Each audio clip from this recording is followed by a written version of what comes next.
मुनीर का दो नेशन का थ्योरी देना और इस बात पे बल देना कि हिंदू और मुस्लिम अलग अलग सिविलाइजेशन है।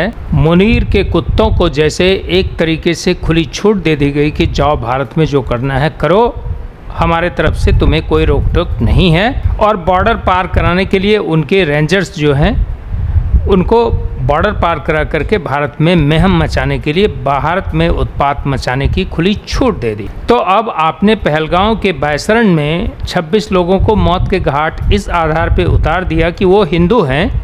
तो अब इस देश का प्रधानमंत्री कोई आम आदमी नहीं है, दुनिया में उसको सभी मानता है, सबसे अधिक जन समर्थन प्राप्त नेता है। और उसके जनता को जब आपने धोने का काम किया है, जान से मारने का काम किया है, तो अब आपको उसका खामियाजा तो भुगतना ही पड़ेगा। अब मोदी ने आपकी गला दबाने के लिए सिर्फ आपके पानी को बंद नहीं किया है, सारे हुक्का पानी को बंद कर दिया है। ना आप बॉर्डर से कोई सामान इधर से उधर ले जा सकेंगे, ना आपके यहाँ डिप्लोमेटिक मिशन से सारे लोगों को हटा दिया गया है। हमने भी अपने लोगों को आपके मिशन से हटा लिया है। एयर स्पेस ऑलरेडी आपके बंद हो चुके हैं और इसी के साथ साथ दुनिया में आपकी फजीहत करने की पूरी तैयारी कर ली गई है। और दुनिया के सारे नेताओं ने मोदी के एक्शन को समर्थन दिया है।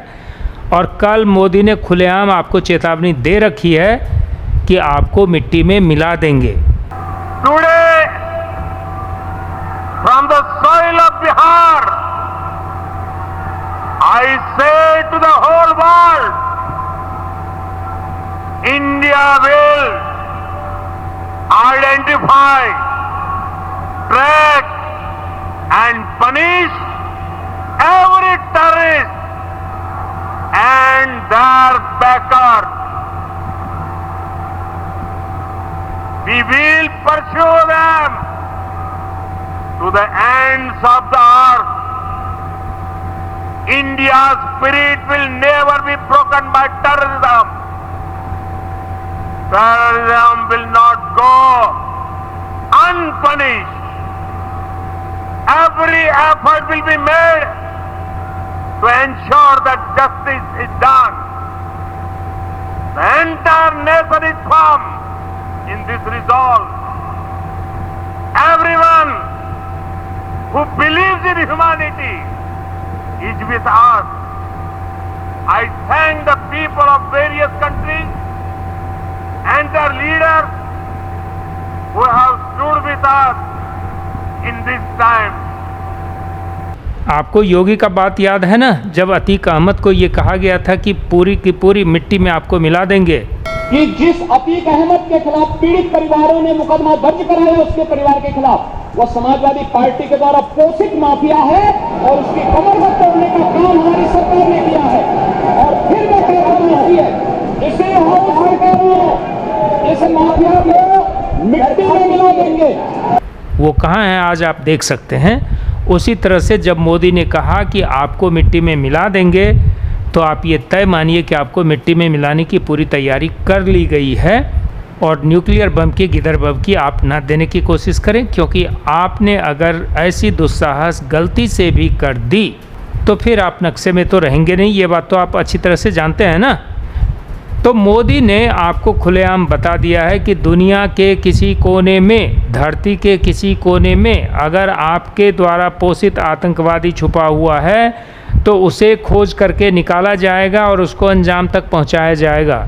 और सिर्फ उन्होंने यही नहीं कहा है, यहाँ की जनता का बहुत प्रेशर है उसके ऊपर, ये समझिए मुनीर साहब। उसने यह कहा है कि जो आका उसके पीछे से उन आतंकियों को समर्थन किया है उसको भी इस बार इसके अंजाम को इस तरह से भुगतना पड़ेगा कि उनको जीवन भर याद रहेगा कि ये मोदी है जो जनता के रग रग से वाकिफ़ है, जनता के लिए जीता है और मरता है।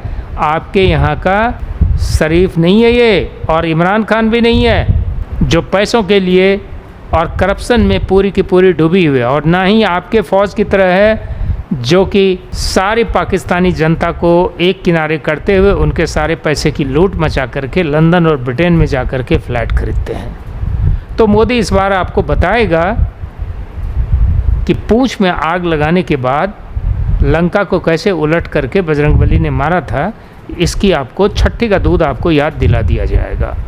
और जहाँ तक आपके एटम बम की धमकी है, तो भारत की जनसंख्या तो आप जानते हैं ना कि 140 करोड़ है। हम 2-4 करोड़ लोग चले जाएंगे अल्लाह के पास, कोई फ़र्क नहीं है, लेकिन आप ज़मीन से फिनिश। पिछले बार तो अभिनंदन वाला घटना याद है ना, सिर्फ 18 न्यूक्लियर मिसाइल आपकी तरफ घूमा था, और इस बार तो कितने न्यूक्लियर मिसाइल आपके ओर घूम जाएंगे। और अभी भारत ने कितने नए तरह का हथियार बनाया है, आपका ना तो एयर डिफेंस काम करेगा, उसको डिस्ट्रॉय करने वाला मिसाइल है, ये आप जानते हैं। और एयर टू एयर मिसाइल में BBRAM में हमने कितनी प्रगति की है, यह भी आपको मालूम है। और आप अगर 2 मिसाइल छोड़ेंगे तो आपकी इकोनॉमी का बंटाधार हो जाएगा, भूखे नंगे की तरह आपको खाने को भी नहीं मिलेगा। और भारत की इकोनॉमी तो आपको मालूम है ना कि नहीं मालूम है, तो ज़रा ध्यान रखिएगा और सचेष्ट रहिएगा कि कब सरप्राइज़ करके मुनीर साहब आपके सेना को आपकी औकात बता दी जाएगी। धन्यवाद।